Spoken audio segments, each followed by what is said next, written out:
Hello friend, मैं नीतेश त्यागी तेज education classes में आपका स्वागत करता हूं। मैं आपके लिए रीजनिंग का स्पेशल बैच लेके आया हूं। ये एमपी पुलिस परीक्षा हेतु विशेष रूप से हमारे द्वारा नोट्स तैयार किए गए हैं और हमारे इन नोट्स से पूरे प्रश्न आपको परीक्षा में मिलेंगे, इसीलिए आप वीडियो को लास्ट तक देखें। इस वीडियो में आपको एक एक कॉन्सेप्ट क्लियर किया जाएगा। आज हम टॉपिक पढ़ेंगे कैलेंडर। कैलेंडर से दो क्वेश्चन पक्के आते हैं एमपी पुलिस में। दो क्वेश्चन बिल्कुल पक्के आते ही आते हैं, आपको दो क्वेश्चन पक्के करना है और इस वीडियो को बिल्कुल लास्ट तक देखना है। देखो, अब मैं शुरुआत करता हूँ कैलेंडर की। देखो, टॉपिक का नाम है कैलेंडर। ठीक है, कैलेंडर में हमें सिर्फ वर्षों के बारे में, दिनों के बारे में और महीनों के बारे में जानना पड़ता है। ठीक है, देखो, एक तो होता है अपना साधारण वर्ष और एक होता है लीप वर्ष। इस लीप वर्ष को ही अधिवर्ष के नाम से भी जानते हैं, यानी कि लीप वर्ष को अधिवर्ष के नाम से भी क्वेश्चन आता है तो मतलब लीप वर्ष ही होता है। साधारण वर्ष में 365 दिन होते हैं और लीप वर्ष में 366 दिन होते हैं। साधारण वर्ष में फरवरी 28 दिन की होती है, लीप वर्ष में फरवरी 29 दिन की होती है। अब सवाल ये आता है कि सर हम ये कैसे पहचानेंगे कि कौन सी वर्ष लीप ईयर्स है और कौन सी वर्ष साधारण ईयर है। तो उसके लिए मैं आपको बताता हूँ। आगे चलते हैं अपन। देखो, जैसे ये 2020 लिखा हुआ है। क्या लिखा हुआ है? 2020। तो 2020 के बारे में हमें कैसे पता चलेगा कि ये साधारण वर्ष है या जी लीप वर्ष है। देखो, 2020 है तो 2020 है तो पीछे के दो अंकों में 4 से डिवाइड करके देखते हैं। तो ये जो 2020 है, इसमें अगर मैं 4 से डिवाइड करता हूँ 20 में, तो पूरा पूरा भाग चला जाता है, यानी कि शेषफल 0 बचता है, रिमाइंडर 0 बचता है। अगर रिमाइंडर 0 बचता है तब वह वर्ष लीप ईयर होगा। कहने का मतलब ये है कि 2020 अपने आप में लीप ईयर है। अगर ये लीप ईयर है तो फिर फरवरी 29 दिन का होगा। अगर ये साधारण वर्ष होता तो फरवरी 28 दिन का होता है। आगे बढ़ते हैं। अब फिर दिया हुआ है सेकंड क्वेश्चन के 1992 लिखा हुआ है कि 1992 वर्ष लीप ईयर है या साधारण वर्ष है। अब 1992 में 92 में 4 का भाग देते हैं। अगर मैं 92 में 4 का भाग देता हूं तो 4 का पूरा पूरा भाग चला जाता है। यहाँ भी रिमाइंडर 0 बचता है और ये भी अपने आप में एक लीप वर्ष है। यहाँ भी फरवरी 29 दिन की ही होगी। यहाँ भी फरवरी 29 दिन की ही होगी। अब चलते हैं क्वेश्चन नंबर 3 की ओर। क्वेश्चन नंबर 3 में लिखा हुआ है कि 1882 कौन सा वर्ष है? लीप वर्ष है या साधारण वर्ष है? अब देखो, 1882 में मैं अगर 82 में 4 से भाग देता हूँ तो 4 से भाग 82 में नहीं जा रहा। अगर 4 से भाग नहीं जा रहा तो ये 1882 एक नॉर्मल ईयर है। कैसी ईयर है? Normal year. कहने का अर्थ ये है कि ये लीप ईयर नहीं है। यहाँ फरवरी 29 दिन की न होके फरवरी 28 दिन की होगी। फरवरी 28 दिन की होगी यहाँ। अब देखो, नेक्स्ट बताता हूँ मैं आपको। अब ये दिया हुआ है हमें 1800। ठीक है, 1800 को पहचानना है कि ये लीप ईयर है या ये साधारण वर्ष है। तो जब किसी भी वर्ष के अंत में 2 जीरो लगी हो तो वो अपने आप में सेंचुरी वर्ष होता है, शताब्दी वर्ष होता है। अगर वो शताब्दी वर्ष है तो वहाँ हम लीप ईयर चेक करने के लिए 4 की बजाय 400 से भाग करके देखते हैं। अगर 400 से भाग जाता है तो वो लीप ईयर होता है, अगर 400 से भाग नहीं जाता तो वो साधारण वर्ष होता है। यहाँ 1800 में 400 से भाग करके देख रहे हैं हम लोग। 1800 में 4 से भाग नहीं जा रहा तो ये साधारण वर्ष है। कैसा वर्ष है? साधारण वर्ष। ये लीप ईयर नहीं है। अब मैंने इसके ये पूरा का पूरा 2 फैक्टों में समझा दिया है। पूरा का पूरा 2 फैक्टों में। उन फैक्टों को आपको बिल्कुल बारीकी से देखना है, वहां से सब कुछ क्लियर हो जाएगा। देखो, यहाँ पर 1801 सेंचुरी ईयर है, लीप शताब्दी वर्ष है, इसीलिए हम यहाँ 4 से नहीं 400 से डिवाइड करेंगे। 4 की बजाय 400 से डिवाइड करेंगे। जिस वर्ष के अंत में 2 शून्य हो वह सेंचुरी ईयर कहलाता है। वह सेंचुरी ईयर कहलाता है। हम वहाँ पे 4 से नहीं 400 से डिवाइड करेंगे। 4 से नहीं 400 से डिवाइड करेंगे। 4 की बजाय हम लोग वहाँ 400 से डिवाइड करके देखते हैं। अब थोड़ा सा आगे चलते हैं। अब दिया हुआ है हमें क्वेश्चन नंबर 5। क्वेश्चन नंबर 5 में दिया हुआ है कि 2000 अपने आप में लीप वर्ष है या साधारण वर्ष है। तो अगर देखो 2000 है तो इसके पीछे 2 जीरो से ज़्यादा लगे हुए हैं, तो कम से कम 2 जीरो लगा होना चाहिए शताब्दी वर्ष के लिए। तो 2000 अपने आप में शताब्दी वर्ष है। तो 400 से 2000 में पूरा भाग चला जाएगा, रिमाइंडर बचेगा 0। तो ये 2000 लीप ईयर्स है और लीप वर्ष में फरवरी 29 दिन की होती है। अब देखते हैं सवाल नंबर 6 पे। 6 में हमें बताया गया है कि 1900 कौन सा वर्ष है। 1900 कौन सा वर्ष है। अगर मैं 1900 में 4 से डिवाइड करता हूं तो 4 से डिवाइड नहीं जा रहा, 4 से डिवाइड नहीं जा रहा, तो ये एक साधारण वर्ष है। यहाँ फरवरी 28 दिन की होगी, यहाँ फरवरी 28 दिन की होगी। ठीक है, अब हम थोड़ा सा आगे चलते। अब यहाँ से एक सीधा साधा प्रश्न बन जाता है डायरेक्ट, ऑड वन आउट छांटिए, यानी कि विषम को छांटिए। 3 चीजें एक जैसी होंगी और एक उन तीनों से डिफरेंट होगी, उस डिफरेंट को छांटना है हमें। यहाँ पे 4 ऑप्शन दिए हुए हैं, A B C D। Option A है 1992, ऑप्शन बी है 1900, ऑप्शन सी है 1882, ऑप्शन डी है 1800। अब देखो, मैं अगर बी की, सी की और डी की बात करता हूं तो ये तीनों साधारण वर्ष हैं। कैसे वर्ष हैं? साधारण वर्ष। केवल ऑप्शन ए लीप वर्ष है, केवल ऑप्शन ए लीप वर्ष है। तो यहाँ ऑप्शन ए हमारा राइट आंसर हो जाएगा, यहाँ ऑप्शन ए राइट आंसर हो जाएगा। 1992 एक लीप वर्ष है, 1992 is a leap year. Okay, आगे बढ़ते हैं थोड़ा सा और। अब देखेंगे तो लीप वर्ष हमेशा 4 वर्ष के अंतराल पे आता है। लीप वर्ष हमेशा 4 वर्ष के अंतराल पे आता है, जैसे 2004, 2008, 2012, 2016, 2020 और 2024। इन सब के बीच में 4-4 साल का अंतर है, इन सब के बीच में 4-4 साल का गैप है। अब ये मतलब फिक्स कोई ज़रूरी नहीं है कि लीप वर्ष 4 साल के डिफरेंस पे ही आए, लीप वर्ष 8 साल के अंतर पर भी आ सकता है। वो कब, वो मैं आपको बताता हूँ। जैसे ये लिखा हुआ है 1896, 1900, 1904, इन सभी के बीच में 4-4 का डिफरेंस है, 4-4 का डिफरेंस है। लेकिन यहाँ पे 1901 लीप वर्ष नहीं है। क्या नहीं है? 1901 लीप वर्ष नहीं है। क्यों? क्योंकि 1900 में 400 से मैं अगर डिवाइड करता हूँ तो 1900 में 400 से भाग नहीं जा रहा। तो यहाँ पे लीप वर्ष 8 वर्ष के अंतराल पे आता है। कब? 8 वर्ष के अंतराल पे आता है। इसके बारे में पूरी जानकारी डिस्क्रिप्शन में, इसमें पूरा ये जो पॉइंट वाला है इसमें बिल्कुल पूरा बारीकी से लिखा हुआ है। देखो, पूरा का पूरा लिखा हुआ है, मैं आपको पढ़ के बताता हूँ। ये कंपलसरी नहीं है कि लीप वर्ष 4 साल के बाद ही हो, 8 साल के बाद भी हो सकता है। ऐसा तब होगा जब बीच में सेंचुरी ईयर आ जाए और वह लीप ईयर न हो। सेंचुरी वर्ष तो आए बट वह लीप ईयर न हो, तब 8 साल के बाद लीप वर्ष आता है, तब 8 साल के बाद लीप वर्ष आता है। आपको क्लियर हो गया होगा। आगे बढ़ते हैं। अब हमें बताना है लीप वर्षों के बारे में। अब हमसे पूछा जाता है कि 5 वर्षों में कितने लीप वर्ष होंगे, यानी कि 5 साल के अंदर कितने लीप ईयर होंगे। तो हम 5 में 4 का डिवाइड करके देखेंगे। तो 5 में 4 का डिवाइड करेंगे तो एक बार जा रहा है, तो यहाँ पे लीप ईयर 1 होगा। अगर मैं काउंटिंग भी करूँगा 1 से 5 तक तो जो चौथी वाली साल आएगी वो लीप ईयर होगी।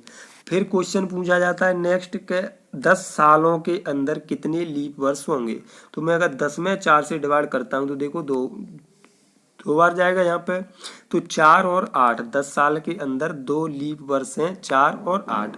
फिर पूछा जाता है कि 15 सालों के अंदर कितनी लीप वर्षें होंगी। तो यहाँ भी मैं अगर 15 में 4 से डिवाइड देता हूँ तो तीन बार जाता है। तो 15 सालों में भी 3 लीप वर्ष हैं। कितनी है? 3।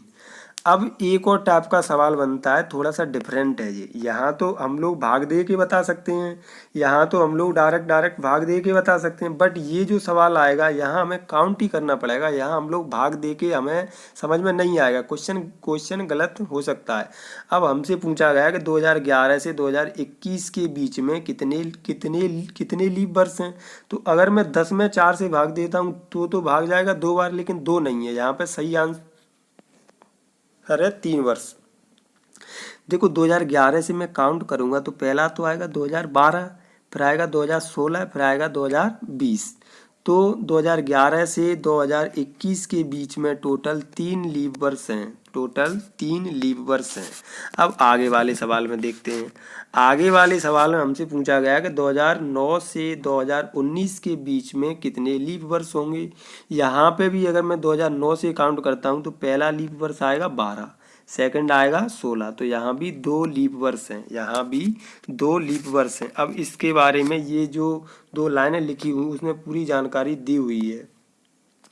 अगर पर्टिकुलर साल हमें दिया हुआ है गिवन, यानी कि 2 साल हैं बताए गए हैं, उनके बीच में आपको लीप ईयर काउंट करना है, तो वहाँ पे हमें लीप वर्ष हमें काउंट ही करने पड़ेंगे। हम लोग 4 का भाग दे के नहीं बता सकते, वहाँ हमें काउंट करना है। जब हमसे इस तरीके से पूछा जाता है कि 5 साल या मतलब 10 साल, तब हम भाग दे के बता सकते हैं। बट अगर डेटें दी हुई हैं 2009 से 2019 के बीच में, तो हमें काउंट ही करना पड़ेगा। यही ऑप्शन बचता है एक कि हमें काउंटिंग ही करना पड़ेगा। काउंटिंग में भी ज़्यादा टाइम नहीं लगता, 2 सेकंड का समय लगेगा बस। ठीक है, अब आगे बढ़ते हैं थोड़ा सा। अब हमसे यहाँ पे पूछा गया है कि 5 साल के अंदर कितने लीप वर्ष होंगे। तो देखो 5 साल के अंदर 1 लीप वर्ष आता है, और 10 साल के अंदर 2 आते हैं, 15 साल के अंदर 3 आते हैं, 25 साल के अंदर 6 आते हैं, 50 साल के अंदर 12 आते हैं, और 100 साल के अंदर 24 लीप ईयर होते हैं। अब ये कैसे होते हैं साहब 100 साल के अंदर? अगर मैं देखो 100 में 4 से भाग करके देखता हूँ तो देखो 25 आ जाता है। तो देखा जाए अगर ये 4 के भाग वाली ट्रिक सही है तो लीप वर्ष 25 आने चाहिए थे, लेकिन 25 ना होके लीप वर्ष हैं 24। क्यों? क्योंकि मैं अगर 1 से काउंट करना शुरू करता हूँ, 1 से 100 तक काउंट करना शुरू करता हूँ, तो लास्ट में एक संख्या आएगी 100। तो मैं अगर 100 में 400 से डिवाइड करता हूँ तो 400 से 100 में डिवाइड नहीं जा रहा, तो 100 अपने आप में लीप वर्ष नहीं है। इसीलिए 25 में से एक मैंने घटा दिया है। जहाँ पे 25 में से एक घटा दिया है तो यहाँ पे टोटल 24 लीप वर्ष आएंगे, टोटल 24 लीप ईयर आएंगी। 100 साल के अंदर 24 लीप ईयर आएंगे। अब पहला क्वेश्चन बनता है, ये डायरेक्ट सवाल बन जाता है हमारा, बिल्कुल डायरेक्ट। कैसे? पहली शताब्दी में कुल कितने लीप वर्ष थे? पहली शताब्दी का मतलब क्या है? पहले 100 वर्ष, पहले 100 वर्षों में कितने लीप ईयर थे? मैंने आपको अभी थोड़ा सा आगे बताया था कि पहले 100 साल के अंदर 24 लीप ईयर थे। कितने थे? पहले 100 साल के अंदर 24 लीप ईयर थे। ठीक है, अब मैं थोड़ा सा आगे और बढ़ता हूँ। देखो, अगर हमसे कहा जाता है कि 100 साल के अंदर लीप ईयर बताएं तो 100 साल के अंदर होते हैं 24। अब कहा जाता है कि 200 साल के अंदर लीप वर्ष बताएं, तो देखो अगर मैं 200 में 4 से भाग देता हूं तो 50 आता है। ठीक है, बट मैं 200 सालों को काउंट करता हूं तो 1 से 200 तक मैं जाऊंगा तो बीच में एक तो 100 आएगा और एक 200 आएगा। ये 100 और 200 दोनों ही लीप वर्ष नहीं है, इसीलिए मैंने 50 में से 2 को घटा दिया है। यहाँ पे सही आंसर होगा 48। ठीक है, उसी तरह फिर हमसे पूछा जाता है कि 300 साल के अंदर कितने लीप वर्ष होंगे। 300 साल के अंदर कितने लीप वर्ष होंगे? तो 300 में 4 से डिवाइड दिया तो 75 आ गया जी। 300 में 4 से डिवाइड दिया तो 75 आ गया। बट 300 तक काउंटिंग करेंगे तो एक 100 आएगा, एक 200 आएगा, एक 300 आएगा। तो इन 3 को हमें घटाना पड़ेगा क्योंकि ये 3 लीप वर्ष नहीं है, ये 3 लीप वर्ष नहीं है, इसीलिए यहाँ पे आंसर आ गया आपका 72। अब नेक्स्ट देखते हैं कि 400 सालों के अंदर लीप वर्ष बताएं। 400 सालों के अंदर लीप वर्ष बताएं। तो देखो अगर मैं 400 तक काउंट करता हूं, 400 में 4 से भाग देता हूं तो 100 बार चला गया। अब 400 तक 100, 200, 300 और 400, ये 4 सालें आएंगी स्पेशल। तो 100, 200, 300 अपने आप में लीप वर्ष नहीं है, बट 400 लीप वर्ष है, इसीलिए 400 को काउंट करेंगे, इसीलिए 400 को अपन घटाएंगे नहीं। तो 401 लीप वर्ष है, तो 100, 200, 300, तो मैंने 100 में से साहब यहाँ पे 3 घटा दिया तो आंसर आ गया अपना 37। आंसर आ गया 37। अब थोड़ा सा और बढ़ते हैं आगे। अब हमसे पूछा गया है, देखो ये जो मैंने आपको आगे बताया था ना, उसी का पूरा लिंक ये दिया हुआ है कि 0 से 100 साल के अंदर, यानी कि पहली शताब्दी के अंदर 24 लीप वर्ष होंगे। ठीक है, अब 101 से अगर मैं 200 तक करता हूँ काउंट तब भी 24 ही होंगे। 201 से 203 तक अगर मैं काउंट करता हूँ तब भी 24 ही लीप वर्ष होंगे। फिर मैं अगर 301 से 400 तक काउंट करता हूँ फोर्थ सेंचुरी, तब 25 लीप वर्ष होंगे। क्यों? क्योंकि यहाँ पे 400 भी अपने आप में लीप वर्ष है। कैसा वर्ष है? 400 भी अपने आप में एक लीप वर्ष है। अब आगे बढ़ते हैं।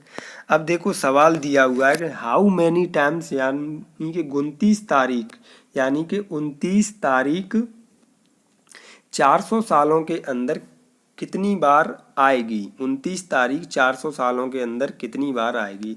29 तारीख एक साल के अंदर 11 बार आती है, फरवरी माह को छोड़ के। तो 400 सालों में मैंने अगर 11 का गुणा कर दिया तो ये आ गया 4400। बट 400 सालों के अंदर 97 लीप ईयर भी होंगे। मैंने आपको आगे बताया था कि 400 सालों में 97 लीप ईयर भी होंगे। तो वहाँ पे अपनी फरवरी भी 29 तारीख की होती है, तो 97 ये फरवरी के भी काउंट करेंगे। तो अगर मैं इसमें 97 काउंट करता हूँ तो ये 4497 फाइनल आंसर आ गया। 400 सालों के अंदर 29 तारीख 4497 बार आएगी। अब नेक्स्ट देखो, अब ये भी उसी तरीके का सवाल है कि 400 सालों के अंतर्गत 29 फरवरी कितने बार आएगी। 29 फरवरी 400 सालों के अंदर कितने बार आएगी।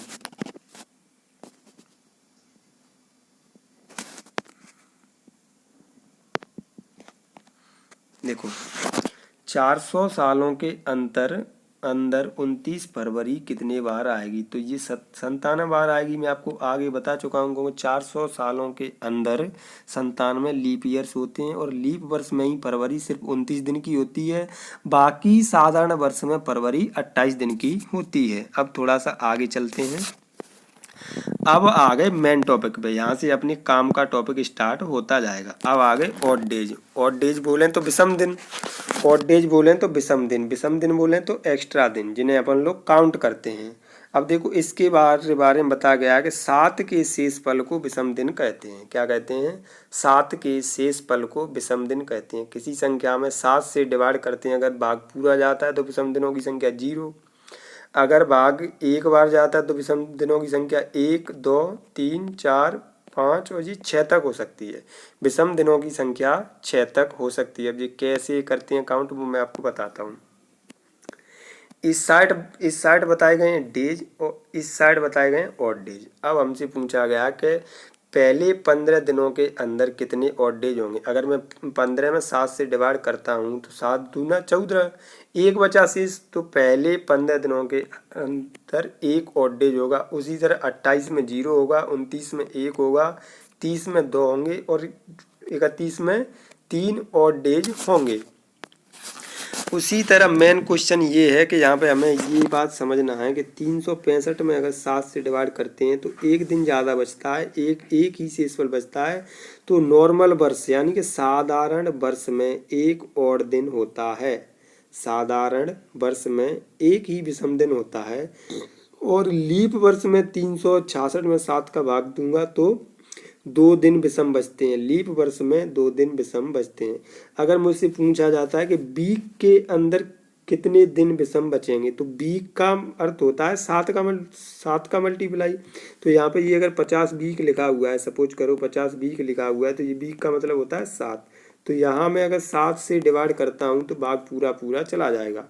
तो भाग पूरा चला जाएगा। इसीलिए वीक के अंदर ऑड डेजों की संख्या 0 होती है। वीक के अंदर ऑड डेज होंगे 0 आपके। ठीक है, आगे चलते हैं।